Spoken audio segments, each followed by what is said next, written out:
শিক্ষার্থীরা যেই দলই ক্ষমতায় থাকুক সবসময় অবহেলিত এবং সেই চিত্র কিন্তু এখনো খুব যে বেশি আলাদা এরকম না। মেয়েদের প্রতি তো বিশ্ববিদ্যালয় প্রশাসন শুরু থেকেই বৈষম্যমূলক আচরণ করছে।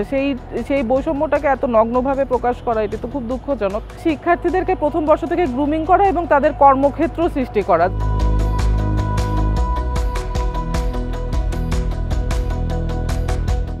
আমাদের তো আসলে দীর্ঘমেয়াদে পরিকল্পনা আছে, কিন্তু এক বছর যেহেতু খুব সীমিত সময়, তো সেক্ষেত্রে আসলে আবাসন সংকট নিয়ে কাজ করা আমার একটা প্রায়োরিটির মধ্যে আছে, বিশেষ করে নারীদের। কারণ আমাদের স্টুডেন্টদের ছেলে মেয়ের সংখ্যা প্রায় অর্ধেক হলো, নারীদের হলের সংখ্যা ছেলেদের অর্ধেকের চেয়েও কম। তো আবাসন সংকট হচ্ছে মানে অ্যাটলিস্ট ভবনের নির্মাণ কাজ যাতে শুরু করে বিশ্ববিদ্যালয় প্রশাসন, সরকার দায়িত্ব নেয়, সেটা আমি দেখতে চাই নারীদের এই আবাসন সংকট নিরসনে। এবং যেহেতু বিভিন্ন জায়গা থেকে, প্রত্যন্ত অঞ্চল থেকে নারী শিক্ষার্থীরা পড়তে আসেন এবং অনেকেরই ঢাকায় আত্মীয় স্বজন নেই, তো সেক্ষেত্রে তাদেরকে যেন প্রায়োরিটি বেসিসে আবাসন বৃত্তি বাধ্যতামূলকভাবে প্রশাসন দেয়, সেই উদ্যোগটি আমরা নিতে চাই। এবং একই সাথে বর্তমানে খেয়াল করবেন আমাদের ডাকসুর যে অচলায়তন, আমরা চাই একটা ক্যালেন্ডার ইয়ারে একটা ডেট নির্দিষ্ট করা, সেই ডেটে যাতে প্রত্যেক বছর ডাকসু হয়, আর জন্য অচলায়তন না হয়। এবং ক্যাম্পাসে যে রাজনৈতিক অস্থিরতা দেখছেন, যেই বিভেদ দেখছেন, আমরা নিশ্চিত করতে চাই একটি সুষ্ঠু রাজনৈতিক পরিবেশ, সুস্থ রাজনৈতিক চর্চা। আমরা কোনো সহিংসতা দেখতে চাই না। এবং আমাদের মানে যারা শিক্ষার্থী, আমাদের কোনো বেসিক যেই একটা স্ট্যান্ডার্ড সেটুকুও মেনটেন করা হয় না। আমাদের থাকার জায়গা নেই, আমাদের খাবারের মান অত্যন্ত খারাপ, আমাদের শিক্ষা মানসম্পন্ন না, ওয়ার্ল্ড র্যাঙ্কিংয়ে আমাদের স্থান নেই সম্মানজনক। তো এগুলো নিয়ে আসলে আমরা কাজ করতে চাই। এবং আরেকটা জরুরি ব্যাপার হচ্ছে, ছাত্র রাজনীতি নিয়ে অনেক কথা হয়, শিক্ষক রাজনীতি নিয়ে কোনো কথা হয় না। আপনি যদি খেয়াল করেন, বিশ্ববিদ্যালয় প্রশাসনে যারা দায়িত্বপ্রাপ্ত হন তারা সবাই কিন্তু কোনো না কোনো সময় রাজনৈতিক যে পরিচয় কিংবা রাজনৈতিক যে ছত্রছায়া, তার কারণেই প্রশাসনিক পদগুলো লাভ করেন। এবং প্রশাসনের পদগুলো লাভ করে তারা আসলে রাজনৈতিক দলের এজেন্ডাই বাস্তবায়ন করেন। আর এই কারণেই শিক্ষার্থীরা যেই দলই ক্ষমতায় থাকুক সবসময় অবহেলিত এবং সেই চিত্র কিন্তু এখনো খুব যে বেশি আলাদা এরকম না।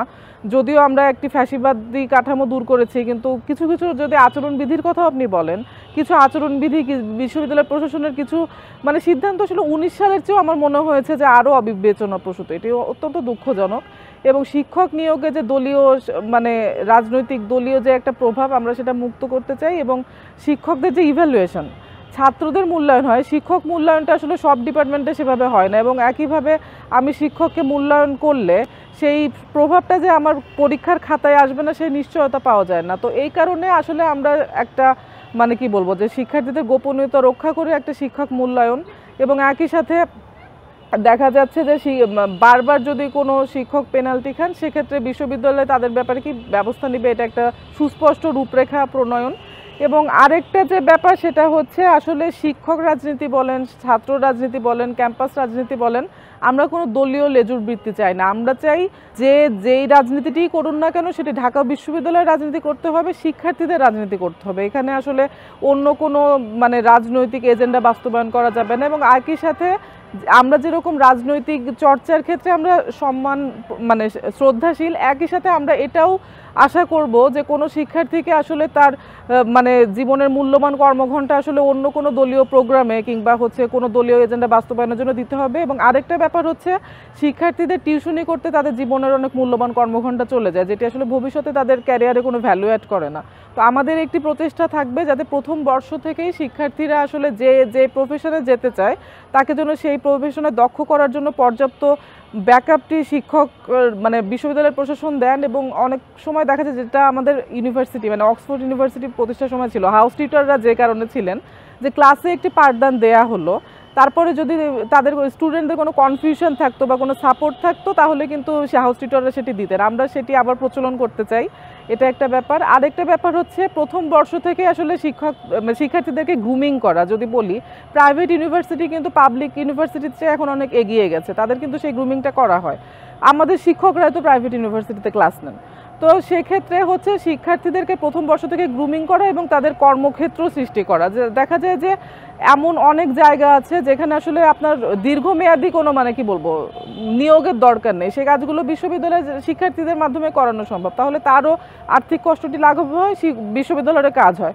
তো আমরা আসলে চাইবো যে আসলে যোগ্যতা এবং হচ্ছে কি বলবো যে চাহিদার প্রেক্ষিতে কর্মক্ষেত্রগুলো তৈরি করতে। বিশ্ববিদ্যালয় প্রশাসন আমাদেরকে একটি মতবিনিময় সভার আয়োজন করে, আমাদেরকে ডাকে।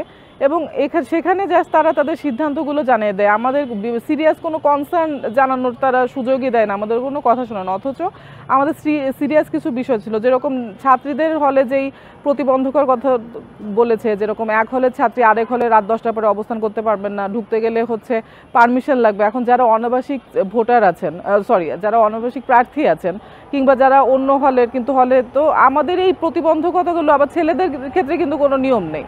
তো এই যে মেয়েদের প্রতি তো বিশ্ববিদ্যালয় প্রশাসন শুরু থেকেই বৈষম্যমূলক আচরণ করছে, সেই বৈষম্যটাকে এত নগ্নভাবে প্রকাশ করা, এটি তো খুব দুঃখজনক। আরেকটা ব্যাপার হচ্ছে ভোট কেন্দ্রের যে ব্যাপারটা, শামসুন্নাহার হলে আমরা যখন নির্বাচিত হয়েছিলাম, আমরা শতভাগ মানে সুষ্ঠু করতে পেরেছিলাম, কারণ আমাদের চোখের সামনে ভোট গণনা হয়েছিল। সেখানে ভোট গণনায় হচ্ছে দায়িত্বপ্রাপ্ত মানুষ এবং আর্মি ছাড়া আর কাউকে উপস্থিত তারা থাকতে দিবেন না। তো আসলে কিছু সিরিয়াস কনসার্ন আছে যেগুলো আসলে বিশ্ববিদ্যালয় প্রশাসন শোনে নাই। তারপর নির্বাচন আচরণবিধি বহু প্যানেল এবং অনেক ব্যক্তি আসলে কিন্তু সেটি লঙ্ঘন করেছেন, কিন্তু তাদের বিরুদ্ধে সুস্পষ্ট কোনো ব্যবস্থাও আসলে প্রশাসন নিবে কিনা আমাদের কিছু পরিষ্কার করে নাই। তো কিছু কিছু ব্যাপার আসলে অনেক অস্পষ্টতা আছে। যেটা খুব জরুরি ব্যাপার সেটা হচ্ছে ভোট কেন্দ্র যে অপ্রতুলতা।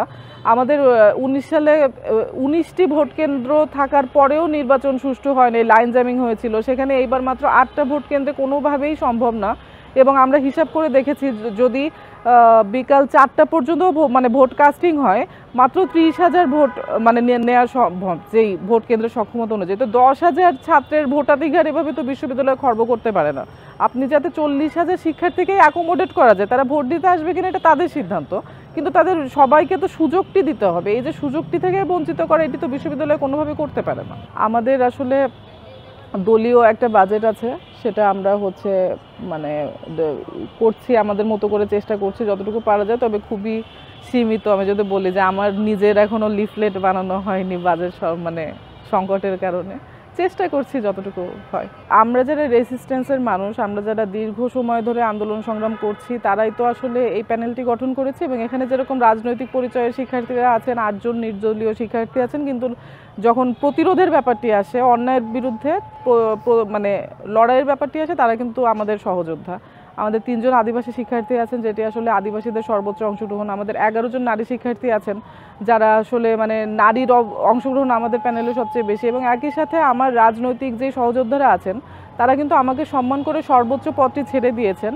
তারপরও আমি কিন্তু তাদের প্রতি দায়বদ্ধ, বা আমার কাজগুলো আমি স্বাধীনভাবে করতে পারছি, স্বতন্ত্রভাবে। তো এই যে স্বাধীনতাটা, আমার মনে হয় যে আমরা যে বৈচিত্র্যের প্রতি যে শ্রদ্ধাশীল, আমাদের যে ডাইভার্সিটি, এটি আসলে আমাদেরকে শিক্ষার্থীরা এই কারণে আমাদেরকে বেছে নেবেন, কারণ নানান মতের নানান পথের মানুষকে আমরা যেভাবে মানে উদযাপন করব, আমার মনে হয় অনেক রক্ষণশীল দল সেটি পারবে না।